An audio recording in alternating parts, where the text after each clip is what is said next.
समोरच्या व्यक्तीचा प्रचंड राग आलाय. ती व्यक्ती समोर दिसली तरी अंगाचा तिळपापड होतोय. असं वाटतं जाऊन पाण उतारा करावा, पण तरीही मी काहीच का बोलत नाही.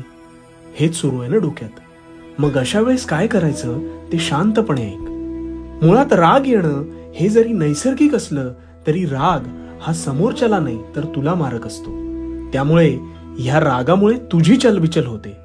तू अस्वस्थ होतोस, पण समोरच्याला काहीच फरक पडत नाही हे तू विसरतोस. चालताना दगडाने ठेच लागली म्हणून त्या दगडाला आपण दोष देत नाही ना.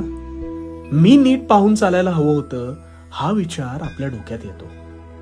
दगडाला मारलं तर त्याला काही फरक पडणार आहे का? तसंच आहे. त्यात तुझीच ताकद वाया जाईल. म्हणून तुझं रागावर नियंत्रण हे असायलाच हवं. राग आला तर हक्काच्या व्यक्तीवर व्यक्त हो. अशा वेळी दीर्घ श्वास घे, पण मनात काहीच साठवून ठेवत बसू नकोस. त्याने हा राग आणखीन वाढत जातो आणि त्याचा त्रास हा तुलाच होतो. आणि समोरच्यासाठी माझा कर्माचा फेरा आहेच. त्यामुळे भिवू नकोस.